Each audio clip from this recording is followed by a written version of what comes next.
오늘 저희에게 들려주실 하나님의 말씀은 요한복음 14장 1절에서 3절 말씀입니다. 요한복음 14장 1절에서 3절 말씀입니다.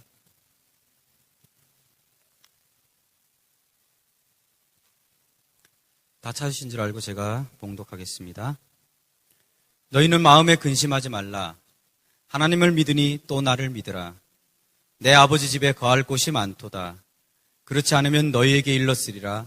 내가 너희를 위하여 거처를 예비하러 가노니 가서 너희를 위하여 거처를 예비하면 내가 다시 와서 너희를 내게로 영접하여 나 있는 곳에 너희도 있게 하리라.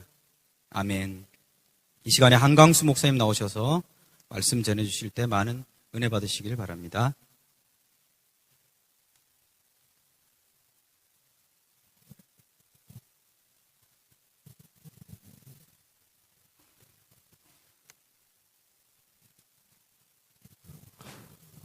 할렐루야.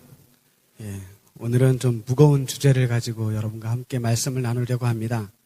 바로 죽음에 대한 이야기입니다. 영생에 들어가는 죽음, 영생으로 들어가는 죽음이라는 것입니다. 우리가 영생을 믿기는 믿는데 영생을 얻기 위해서는 먼저 죽어야 되는 거예요.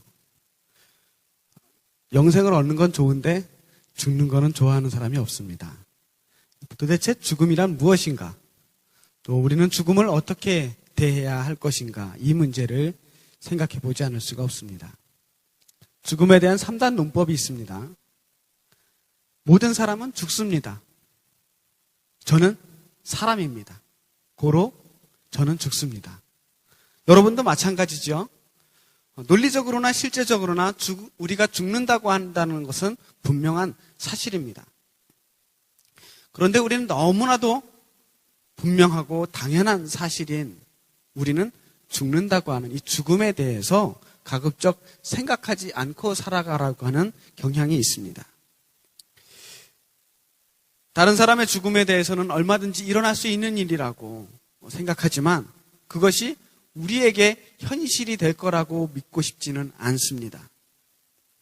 어떤 사람은 죽음을 두려워하고 또 어떤 사람은 죽음에 대해 아예 생각하지 않으면서 살아가고 있지만 대부분 죽음이라는 것이 그저 막연하게 언젠가 나에게도 오긴 오겠지만 그것이 당장은 이루어지지 않을 것이다 라고 마음을 놓으며 모른 척하면서 애써 외면하고 살아가는 모습이 아닌가 싶습니다.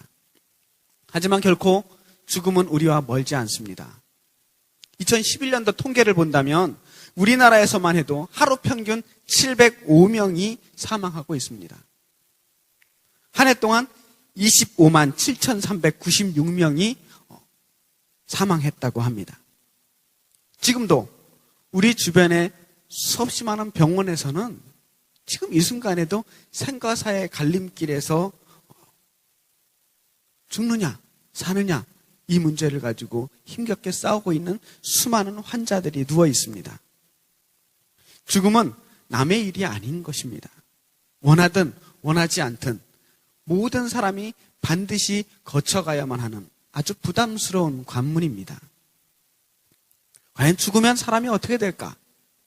막연한 두려움 혹은 죽음에 대한 막연한 환상, 죽으면 참 편할 것 같아, 죽는 것도 괜찮을 것 같아 라고 하는 막연한 생각, 이런 모든 것들을 깨버리고 죽음을 좀 더 실제적으로 우리가 생각해보는 시간이 되었으면 좋겠습니다. 죽음을 생각할 때 우리가 좀 현실적으로 어려운 문제는 우리가 죽음을 직접 체험해 볼 수 없다는 겁니다. 큰 사고를 당하거나 아주 중한 질병에 걸려서 죽음과 비슷한 상황까지 가볼 수는 있겠지만 그래도 진짜로 죽는 건 아니잖아요. 죽을 뻔했다는 건 아직 살았다는 겁니다. 살 뻔하면 그건 이제 제대로 체험한 거지만 죽은 자는 말이 없죠. 그 죽음에 대해서 내가 죽었더니 이렇고 이렇더라라고 우리에게 증언해 줄 수 있는 방법이 없습니다. 죽음은 우리 일생에 단 한 번 아주 유일해적인 사건입니다. 한 번 죽으면 그것은 다시 돌이킬 수도 없습니다. 죽은 자는 말이 없듯이 죽음에 대해서 정말 알고 있는 사람들은 도무지 죽음에 대해서 우리에게 한마디도 말해줄 수가 없습니다. 결국은 죽음을 전혀 경험해보지 못한 그런 사람들이 모여서 죽음에 대해서 이야기하고 있는 모순이 있게 됩니다. 저 역시도 오늘 여러분 앞에 죽음에 대해서 이야기하지만 저도 죽음을 경험해보지 못했습니다. 그런 어려움이 있는 거예요. 그래서 죽음에 대해서 쉽사리 단정지어서 이야기하기는 참 어렵습니다. 간혹 죽었다가 살아난 사람이라고 이야기하는 사람들의 그런 간증을 들을 기회가 있습니다. 솔직히 그들의 말에 귀가 솔깃하기도 하지만 과연 어디까지 믿어야 될까 하는 판단이 잘 서지 않습니다. 그들이 거짓말을 한다는 것이 아니라 그들이 경험한 것이 과연 진짜 죽음인지 혹은 무의식 속에서 그들이 깊은 잠에 있으면서 체험한 것인지 판단할 방법이 없기 때문입니다.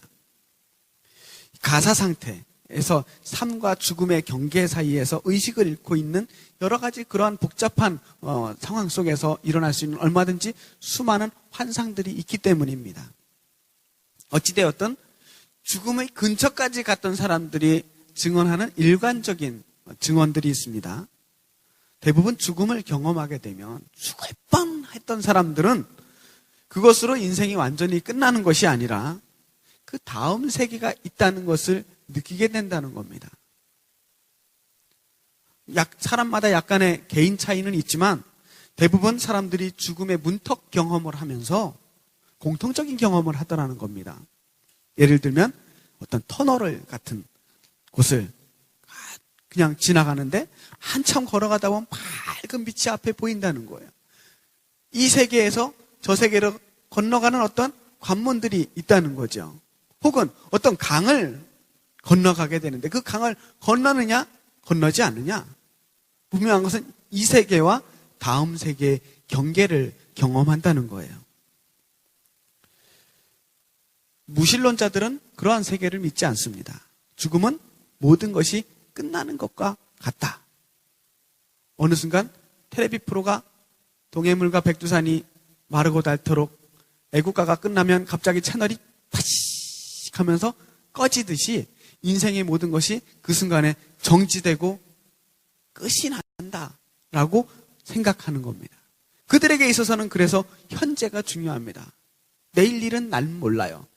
오늘 하루하루 나에게 주어진 쾌락, 나에게 주어진 즐거움만을 만끽하다가 죽으면 그만이라는 거예요. 그들에겐 희망이 없습니다. 내일이 없습니다. 고작해야 내가 뭘 좀 더 재미있게 살다 갈 수 있을 것인가.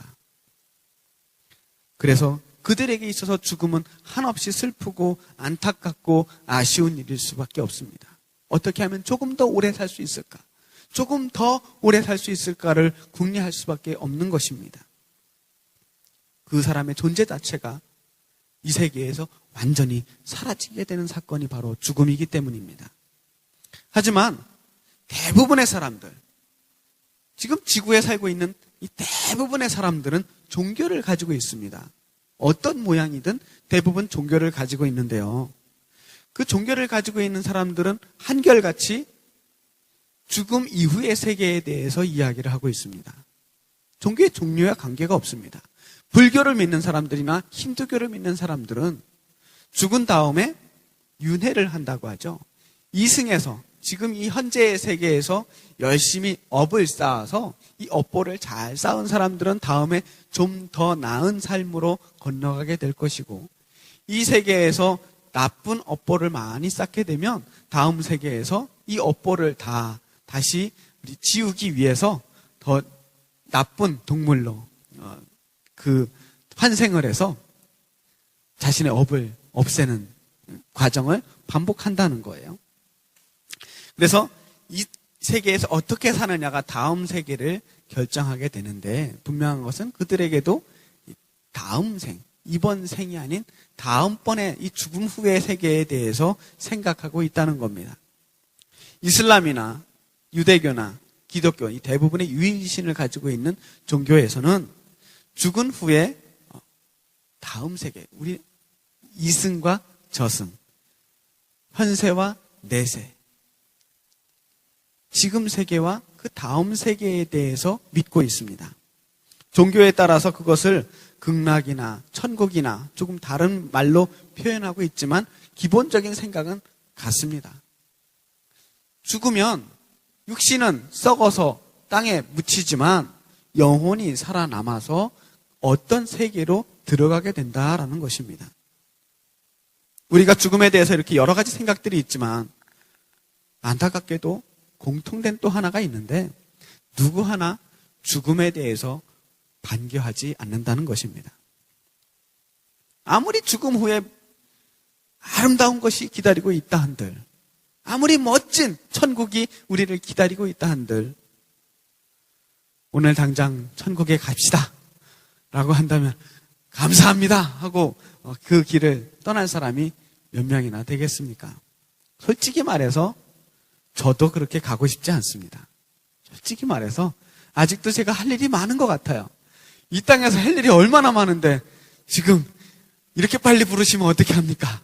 하는 소리가 저절로 나옵니다. 그것에 황금길이 있고 꽃길이 있고 면류관이 있고 그렇다고 하더라도 그 길을 위해서 오늘 당장 목숨을 끊을 수는 없는 노릇 아니겠습니까? 여러분은 어떻습니까? 여러분은 천국이 좋아서 당장 가고 싶은 분 계십니까? 없으시죠? 예전에 어느 장례식을 갔더니 어떤 믿음 좋은 권사님께서 그때는 그렇게 막 곡을 많이 했어요.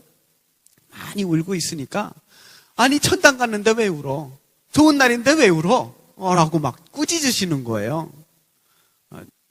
사실 슬프잖아요. 아무리 천당을 가도 우리는 그 얼굴을 못 보니까 우리가 다시는 그 사람을 살아서 우리의 육신의 눈으로 볼 수 없으면 아니 잠깐 이민을 가도 아쉬운데 그렇게 오랫동안 못 만나는데 어떻게 슬프지 않을 수가 있겠습니까?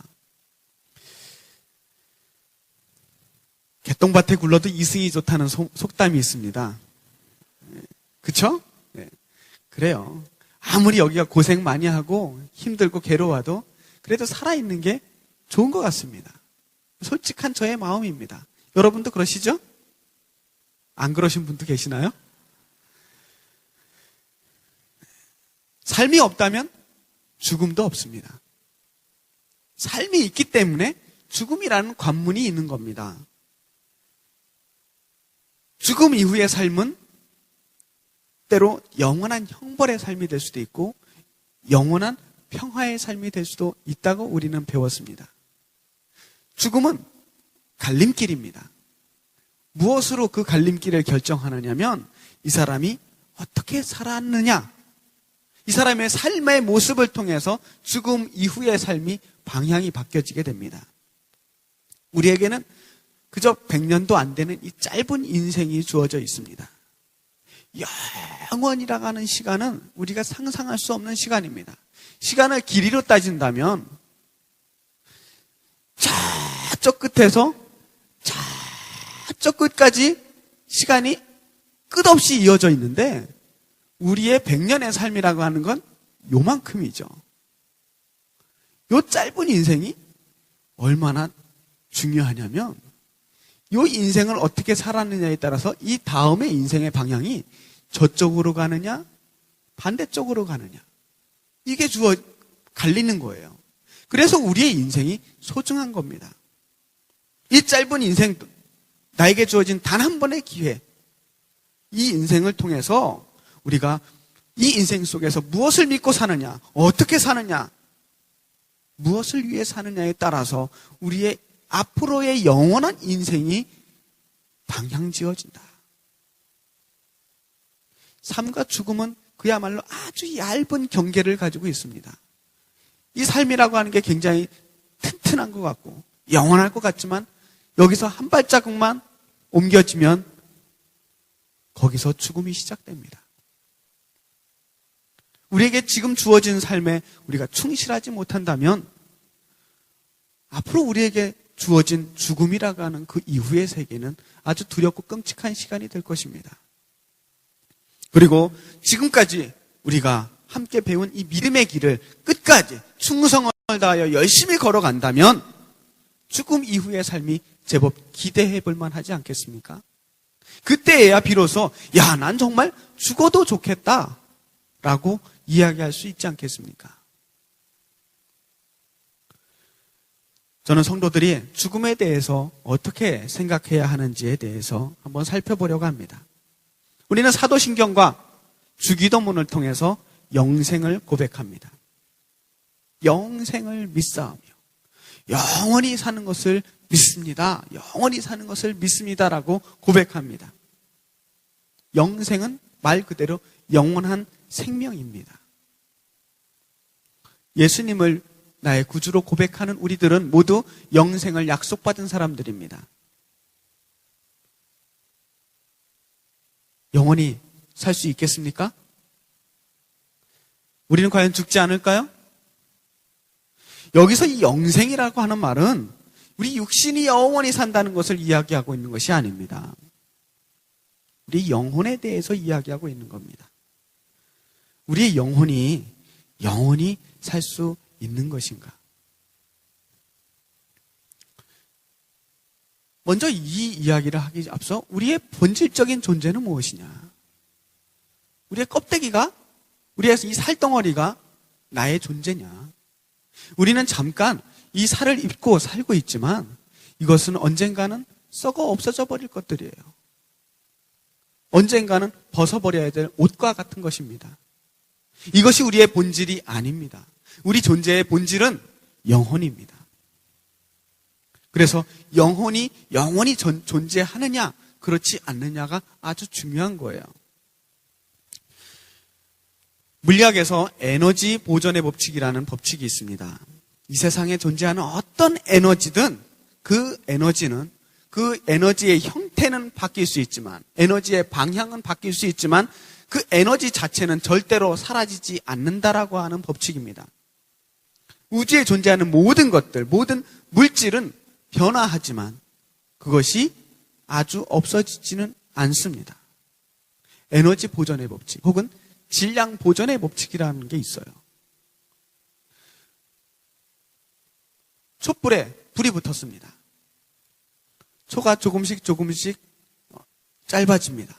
초가 사라지는 것 같지만 그 물질이 사라진 것이 아니라는 겁니다. 이 초가 증발하는 거예요. 태워서 다른 에너지로 만들어지고 다른 형태로 이 대기 중에 스며드는 거지 초 자체가 사라지는 것이 아니라는 겁니다. 빛 에너지가 때로는 운동 에너지로, 또 다시 운동 에너지가 열 에너지로 바뀌고 이런저런 모양으로 달라지고 있는 것처럼 보이지만 그 에너지 자체는 그대로 있다는 겁니다. 물을 봅시다. 물이 그대로 있는 것 같아요. 하지만 물은 끊임없이 움직이고 있습니다. 전혀 움직이고 있지 않을 것 같은 이 물이 때로는 끓어서 기체가 되기도 하고 꽁꽁 얼어서 고체가 되기도 하지만 이 물은 언제나 이 지구상에 존재하고 있는 것입니다. 뱃속에 들어갔다가 사라지는 것처럼 보이지만 이 물은 다시 나오게 됩니다.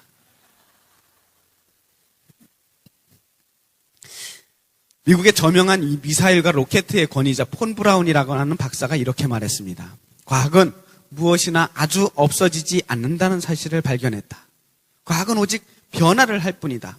이와 같이 하나님께서 이 원리를 가장 작은 물질에도 적용하셨거늘 하물며 당신의 최대 걸작인 인간의 영혼에도 적용하는 것은 마땅하지 않은가? 영혼은 불멸하다. 쉽게 말해서 이 세상에 존재하는 모든 것은 사라지지 않는데 영혼이 사라질 리가 있겠느냐 하는 겁니다. 영혼이 존재하는데 영혼은 존재하기 때문에 영혼이 사라질 수 없다라고 말합니다. 저는 16살 때 영혼이라는 것이 존재한다는 사실을 경험했습니다. 비몽사몽간에 낮잠을 자려고 누웠어요. 추워서 두꺼운 이불을 덮고 누웠는데 너무 두꺼운 이불을 덮었나 봐요. 가위에 눌리기 시작했습니다. 가위에 눌려가지고 움직이려고 하는데 몸이 움직여지질 않아요. 손가락 하나를 까딱할 수가 없습니다. 그런데 갑자기 제가 이불 밑에서 바둥거리는 모습을 제가 보게 됐습니다. 위에서 이렇게 제가 누워 있어요. 제가 보여요. 이게 무슨 상황이지? 이렇게 쳐다보는데 제 친구가 놀러 왔어요. 밖에서 저를 부릅니다. 대답하려고 했는데 제가 대답할 수가 없어요. 얘가 막 이런저런 목소리로 부르는데 제가 나갔는데 제가 둥둥 떠다니면서 나갔어요. 걔를 봤어요. 친구는 저를 보지 못했습니다. 다른 곳으로 이렇게 찾다가 다른 곳으로 가는 걸 봤어요. 몇 분이 흘렀는지 모르지만 겨우 손가락 하나를 움직이기 시작해서 온몸이 풀렸습니다. 그 다음에 깨어나자마자 얼른 나가서 그 친구를 찾아갔어요. 야, 너 방금 와서 이렇게 나 찾지 않았니? 여기로 갔다가 이렇게 돌아서 이렇게 나가지 않았니? 물어봤더니 그랬다는 거예요. 내가 본 게 진짜였구나. 그럼 나는 뭐였지? 그건 뭐였지? 덩덩 떠다니는 거? 영혼이었구나. 영혼이라는 게 있구나 라는 것을 그때 경험하게 되었습니다. 굳이 그런 개인적인 경험이 아니라고 하더라도 성경은 하나님께서 우리 인간을 창조하신 후에 아주 특별하게 손으로 정성껏 빚어서 만들어주신 후에 우리에게 숨을 불어넣어 주셨다라고 말씀하십니다. 하나님 우리에게 호흡을 주셨는데 그 호흡은 영입니다. 하나님의 영을 우리에게 부어주심으로 우리가 영이 있는 존재가 되었습니다. 다른 동물들은 그냥 만들었어요. 근데 우리에게만 영혼을 주셨습니다. 그래서 우리는 영혼이 있는 존재예요. 우리에게 영혼을 불어넣어 주셨을 때 비로소 우리는 생명을 가지게 되었다는 것입니다. 그래서 우리의 생명의 핵심은 영혼입니다. 이 영혼이 살아있느냐 죽어있느냐 이게 제일 중요한 것이 아니겠습니까? 어떻게 이 사람이 살았느냐 죽었느냐를 판단하겠습니까? 영이 살았느냐 영이 죽었느냐.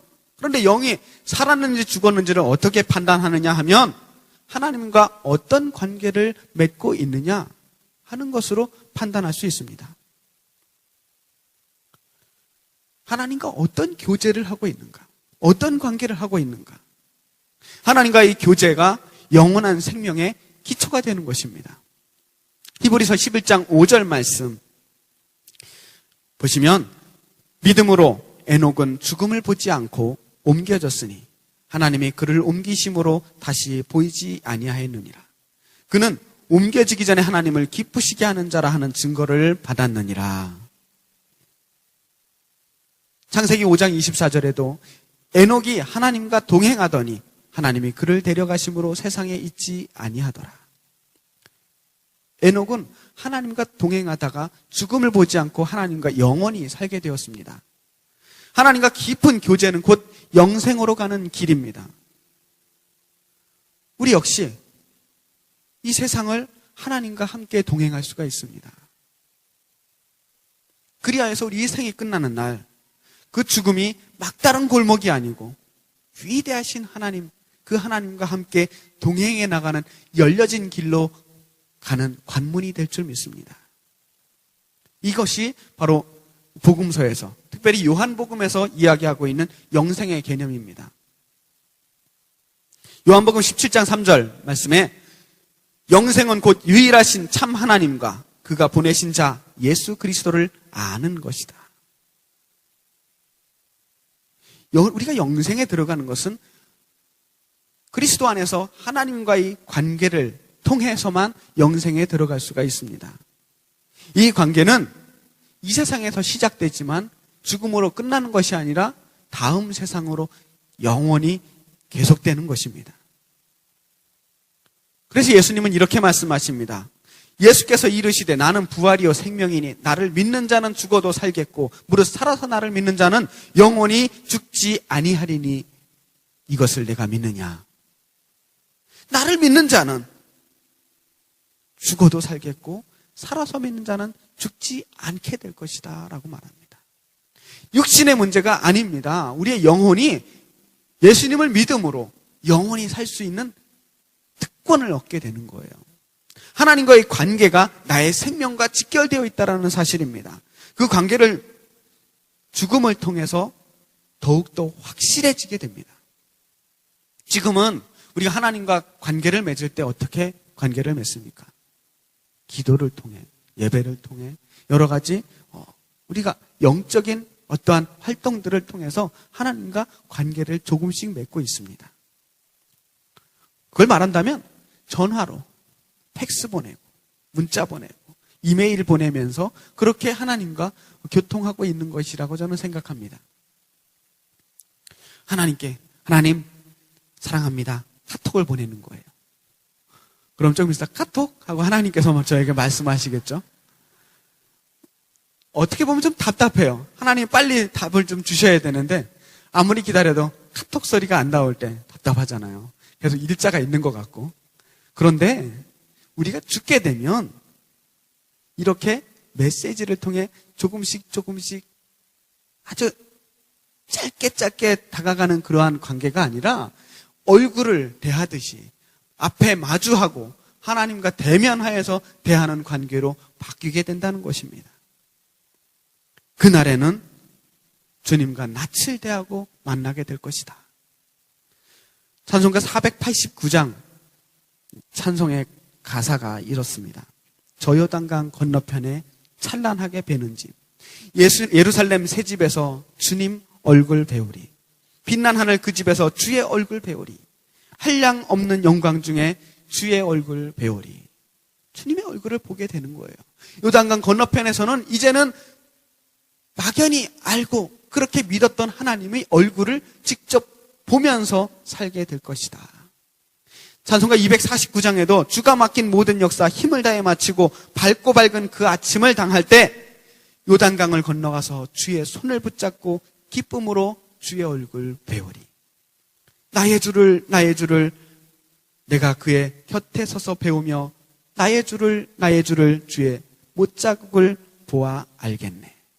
주님을 만나는 거예요.